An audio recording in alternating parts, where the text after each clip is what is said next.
Bien bonjour et bienvenue une nouvelle fois sur l'espace dédié au site mécaniqueuniverselle.net, le site qui essaie de démontrer que l'humanité, dans son ensemble, évolue vers son ultime perfection.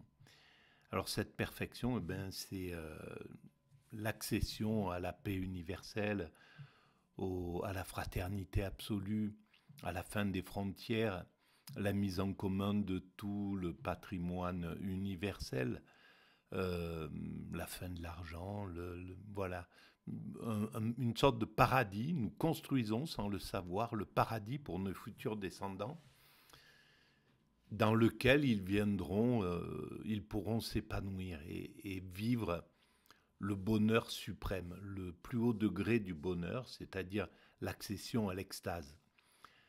L'extase qui est la fusion avec le principe créateur, avec la création, une sorte d'harmonie, un état d'harmonie, de paix intérieure, de confiance, d'amour. Voilà, pour avoir vécu de façon accidentelle une expérience d'extase, une semaine d'extase, au tout début de la mécanique universelle. Donc j'ai créé la mécanique, enfin j'ai eu l'idée de cette phrase est arrivée à ma mémoire, à mon esprit. L'humanité est destinée à atteindre sa perfection en 1999, fin 1999. Et quelques mois après, je pense 5-6 mois après, j'ai eu cet état. Je suis tombé dans cet état de façon accidentelle. Euh, et donc, l'humanité, selon moi, se dirige vers cet état. Voilà. De façon facile. Pour l'instant, de nombreuses personnes font l'expérience de l'extase, soit de façon volontaire. Le soufi, par exemple, à travers le soufisme, on peut chercher à atteindre cet état de fusion avec le divin. Le zen amène à ça, le bouddhisme conduit à cet état-là, mais c'est une pratique extrêmement difficile. Il faut s'investir entièrement là-dedans, donc ça concerne que quelques êtres humains. Il n'y a que quelques humains qui vont choisir la voie du soufisme les derviches tourneurs, de devenir ou d'utiliser le dhikr pour atteindre cet état d'extase, ou les moines zen. Voilà, ça concerne quelques éclaireurs dans l'humanité. Ils sont nombreux en réalité, hein, parce que depuis que le bouddhisme est en place, il y a eu des centaines de milliers d'êtres humains qui ont atteint cet état-là, cet état de sagesse absolue, on pourrait dire.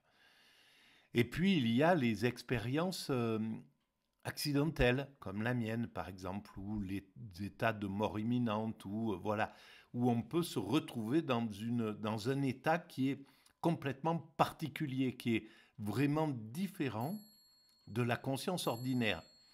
Euh, pour avoir donc expérimenté cet état, ça n'a rien à voir avec l'état dans lequel je suis là, même si je suis à peu près heureux, je suis épanoui, je suis calme, voilà, je suis dans un petit état de petit bonheur, mais ça n'a rien à voir avec le bonheur suprême que propose l'état d'extase. Voilà. Alors, pour, euh, pour éclairer cette théorie, je m'appuie sur des audios parfois. Et là, je travaille sur Husserl, sur une émission de France Culture avec philosophie qui était consacrée à Husserl, sur la phénoménologie. Et donc, on va reprendre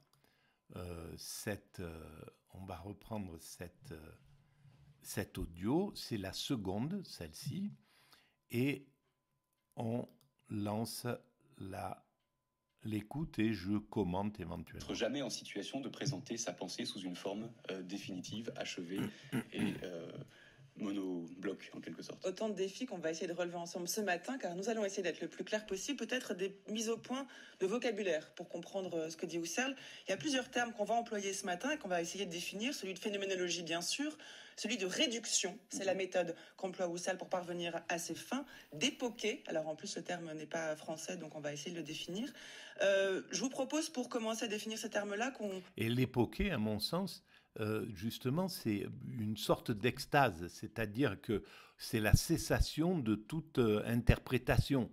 Pour pouvoir analyser la réalité des choses, on enlève tout ce qui peut le perturber notre réflexion, les couches qu'on a mis aux choses. On peut dire que ça, c'est un micro.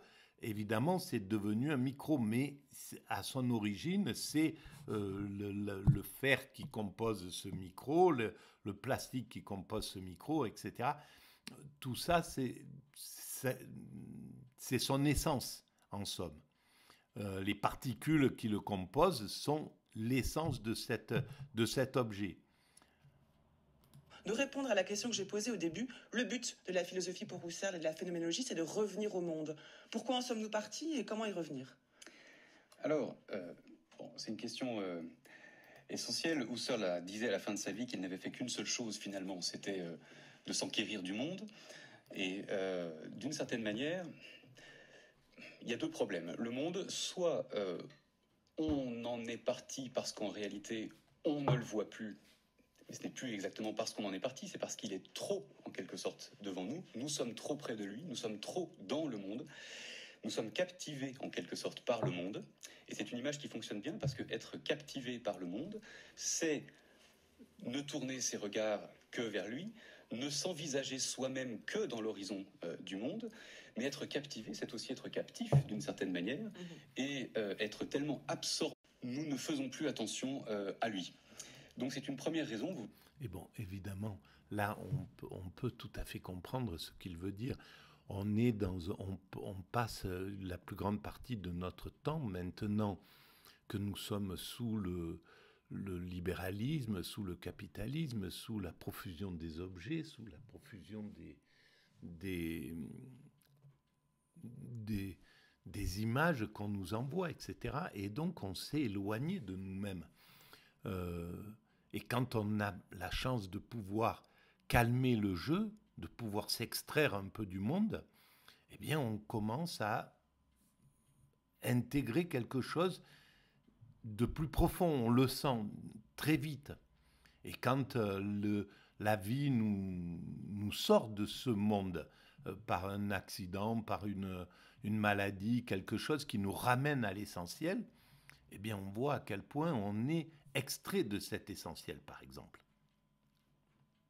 Vous voyez, de revenir au monde, c'est-à-dire de nous libérer de cette captivité, de ce caractère captivant du monde, le regarder enfin pour lui-même, plutôt que d'être sans arrêt en train d'évoluer, j'allais dire, en son sein, sans le regarder. Une deuxième manière de revenir au monde pourrait... Alors ça, c'est pour l'étude, ça, c'est pour le philosophe. Le philosophe doit s'extraire du monde pour pouvoir l'analyser, évidemment. Mais pour vivre le monde, pour vivre la réalité du monde, il n'y a que l'extase, selon moi. Quand, après avoir fait cette expérience extatique, j'ai compris à quel point j'étais hors de la réalité dans l'état de conscience ordinaire, c'est-à-dire là, par exemple. Dans cet état-là, je suis hors du monde, je suis hors des sensations. Mon cerveau doit anticiper ce qu'il va dire, etc. Donc il est dans l'anticipation. Il n'est pas dans la présence, dans l'immédiat. Dans l'immédiat, c'est l'état de contemplation. Et dans cet état de contemplation, il n'y a plus de réflexion. Il n'y a plus possibilité de faire de la philosophie, de penser. On est en état d'amour absolu, dans le silence total de l'instant. Et la sensation de l'instant. Et là, nous sommes absolument présents au monde. C'est le seul moment. Être la suivante.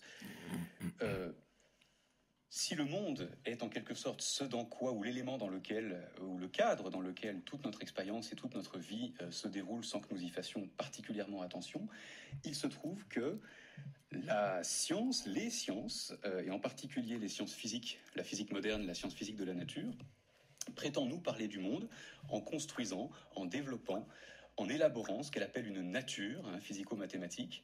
Et cette nature, nous avons tendance, je pense que c'est un thème sur lequel nous aurons l'occasion de revenir, cette nature, nous avons pris l'habitude de la tenir elle-même pour le monde. Et en ce sens, nous prenons la nature dont nous parlent les physiciens pour le monde lui-même, et il y a peut-être un effort philosophique à faire pour reprendre en vue le monde lui-même, sans le confondre avec cette nature, tout en comprenant bien que cette nature n'est évidemment pas sans rapport avec le monde qu'elle nous masque, en quelque sorte, ou auquel elle vient se superposer. Il y a plus dans l'idée de monde que ce que la science peut nous en dire. La vraie question, c'est de savoir si la science nous parle ou non du monde. Et d'une certaine manière, une des illusions, si je puis dire, dont Husserl prétend nous libérer, ou dont il pense que c'est la tâche de la philosophie que de nous en libérer, c'est l'illusion scientiste d'après laquelle le discours ultime sur le monde serait tenu par la science, bien entendu. Voilà, c'est le fait que la science se propose comme le discours ultime de la réalité, la preuve exacte de ce qu'est la réalité.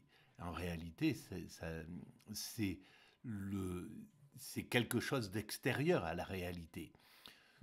La science peut décrire tous les phénomènes qui se passent au niveau de quand on est amoureux, par exemple, mais ils n'auront jamais, ça n'équivaudra jamais l'état dans lequel nous sommes quand nous sommes amoureux, quand nous avons du désir, quand nous sommes à côté de la personne aimée ou quand nous l'avons dans les bras, quand nous l'embrassons. Les sensations que nous ressentons, la science, même si elle peut le décrire, ça n'aura rien à voir avec ce qui est réellement vécu. Donc il y a une distanciation entre les deux. Même si la science cherche à approcher le plus près possible de la réalité, elle ne peut pas toucher la réalité dans la mesure où la réalité, à mon sens, c'est justement la seule réalité absolue, la seule vérité absolue, c'est à travers l'extase que nous l'expérimentons. Et c'est dans le silence absolu, c'est dans la contemplation, c'est dans un état de... c'est organique, c'est notre corps, c'est nos particules élémentaires qui sont en fusion avec l'ensemble des particules élémentaires, avec la création. Et c'est ça qui fait que nous ressentons ce que nous ressentons dans l'état d'extase, qui est un état de jubilation absolue, de jouissance absolue. C'est une sorte d'orgasme permanent. Voilà. Ça correspondrait à ça, en fait, l'extase. La science s'occupe du monde, la science élabore des connaissances sur le monde, mais elle le fait en présupposant, et c'est le vocabulaire qu'emploie Husserl, en présupposant qu'il y a un monde à expliquer, qu'il y a un monde à explorer, qu'il y a des secteurs du monde susceptibles d'être étudiés selon des méthodes scientifiques. Et en réalité, c'est cet « il y a » du monde qui forme le point de départ en quelque sorte de la science, que Husserl, lui, se propose de rejoindre, si vous voulez, c'est-à-dire de prendre comme objet d'enquête. Donc il s'oppose, ce faisant, à une conception du monde et de la philosophie qui vient de Galilée et de Descartes, en clair. Oui, notamment. Il s'oppose, en fait, on peut employer des termes un peu généraux, il s'oppose à ce qu'on peut appeler le positivisme, au sens très large du terme, c'est-à-dire de cette thèse selon laquelle eh bien, toute connaissance est connaissance ultimement de faits qui ont lieu dans le monde. Et ce positivisme oublie, si vous voulez, d'explorer ou d'enquêter ou d'interroger. Ben oui, bien, et il a raison, bien entendu, dans ce sens-là. Absolument. C'est-à-dire que si c'est les faits, c'est une chose. Les faits, les faits sont une chose, mais par exemple, dans l'état d'extase, on n'est plus dans les faits. C'est l'état absolu immédiat. Donc, ce n'est plus une analyse des faits. La réalité, en somme, elle est hors les faits. Elle est dans quelque chose qui est du domaine de l'instant absolu. C'est là où se passe la vérité, à mon sens. Alors, les vérités mathématiques, les vérités scientifiques, les vérités physiques de la science physique sont essentielles pour évoluer vers cette perfection où justement nous serons détachés, nous n'aurons plus besoin de la science, ni plus besoin de l'analyse, de la réflexion, pour vivre véritablement ce qu'on doit vivre. Mais pour cela, il faut construire toutes les structures qui nous permettront de vivre cet état d'extase. Et c'est ce que nous faisons sans nous en rendre compte. Nous construisons cela sans en prendre réellement conscience. Et on construit les structures pour pouvoir vivre sans toutes ces structures qu'on construit, en réalité, pour dépasser quelque chose. Ce fait premier, ce préjugé universel, comme dit Husserl, cet il y a du monde qui précède tous les faits et qui est le support, finalement, de tous les faits. On peut dire également que Husserl s'oppose donc au scientisme, c'est-à-dire à cette thèse selon laquelle la science pourrait tenir un discours ultime sur le monde. Il faut plutôt compléter ce discours de la science à propos du monde sur le sol du monde par un discours sur le monde, et c'est là que les choses deviennent difficiles, vous en conviendrez, un discours à propos du monde qui ne présuppose pas le sol du monde. Comment parler en quelque sorte du monde sans s'installer, si je puis dire, au cœur du monde. C'est là tout l'enjeu et toute la difficulté de la phénoménologie telle que Husserl la déploie notamment dans les années 20 et dans les années 30. Il y a quelque chose de révolutionnaire dans ce geste-là, philosophiquement parlant. Il y a quelque chose de révolutionnaire dans la mesure où il s'agit de bousculer des habitudes intellectuelles qui ne sont pas mauvaises, qui sont simplement celles qui sont requises et qui sont entretenues par la vie pratique, par notre vie tout simplement. Il y a cette idée, oui, que l'attitude philosophique, d'une certaine manière, est révolutionnaire eu égard à ce qu'il appelle l'attitude naturelle, ne serait-ce que parce que d'ailleurs l'attitude naturelle, celle de la vie de tous les jours, celle qui est la nôtre dans notre vie quotidienne pratique, ne sait même pas qu'elle est naturelle et encore moins qu'elle est une attitude.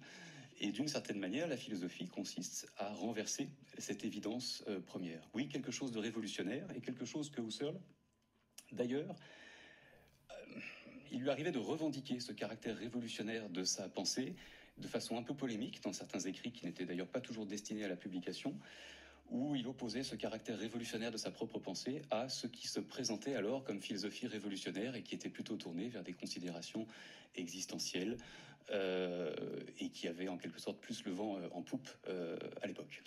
Ce qui peut surprendre... Oui, et il avait absolument raison. En même temps, même l'existentialisme qui se présentait, c'était peut-être celui de Kierkegaard, les débuts de Sartre, etc., de cette philosophie-là. Elle était également révolutionnaire d'une certaine manière, mais en croyant être plus révolutionnaire que ses pairs en réalité.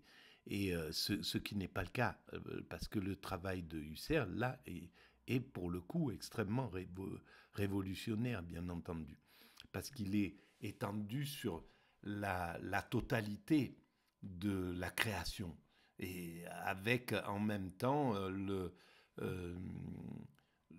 et puis la contestation de la réalité proposée par la science. L'existentialisme s'est focalisé sur d'autres problématiques, sur le fait de la présence, etc., sur l'importance de se sentir présent au monde, d'être... ça découle de toute manière. Mais c'est un autre chemin. Mais les deux étaient révolutionnaires et il n'y a pas de raison que, même si vraisemblablement les existentialistes devaient trouver beaucoup moins révolutionnaire leur père, donc Husserl, cette tradition-là, mais par logique de combat en réalité. Voilà, mais on va arrêter là pour cette vidéo et on continue notre petite réflexion. À très bientôt, merci.